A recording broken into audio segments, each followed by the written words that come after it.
এখানে সেই মসজিদটি।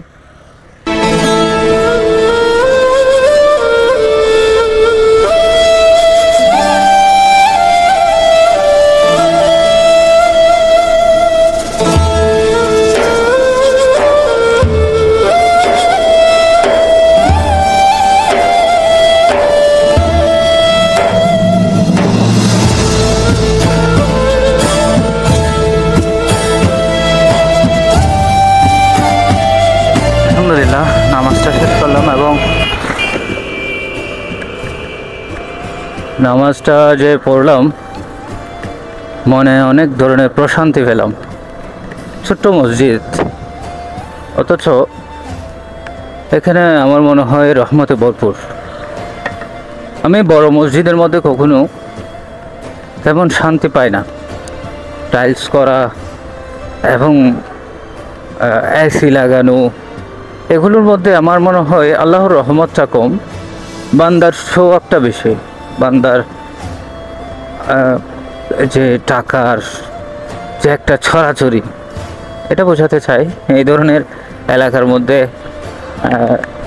যে মসজিদগুলো থাকে, বড় লোকদের এলাকার মধ্যে যে মসজিদগুলো থাকে, এখানে আমার মনে হয় শতভাগে আপনার কি নেই, ওখানে রহমতটা আমার মনে হয় কম।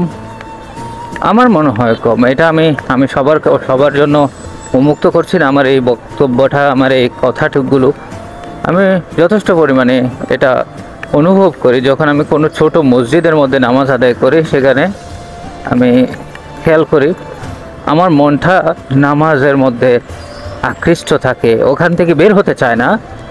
কিন্তু যখন দেখি অন্যান্য বড় বড় মসজিদের মধ্যে, ওখানে আমার সেই অনুভবটা আসে না।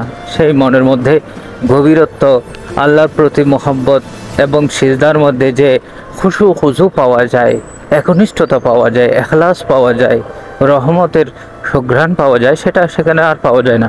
সেই জন্য আমার বড় মসজিদগুলোকে আমি সবসময় অ্যাভয়েড করি। আর এরকম ছোট এখলাসপূর্ণ মসজিদগুলোর মধ্যে আমি সবসময় নামাজ পড়তে চাই। আমার ওদিকে একটা পরিচিত জায়গা আছে যেখানে আমি কোনো সময় যখন আমার ভীষণ মন খারাপ থাকে, যখন মনে করি যে আমার আল্লাহর রহমতের খুব খুব খুব দরকার, সব সময় তো দরকার, যখন আমার ওপর কোনো বিপদ যায়, শেষ করে আমি কয়েকটা জায়গায় গিয়ে নামাজ কালাম আদায় করি। আল্লাহ আমার উপর সেই রহমত দান করেন, সেই সব বলাগুলা আমার থেকে সরিয়ে নেন। শুকরিয়া।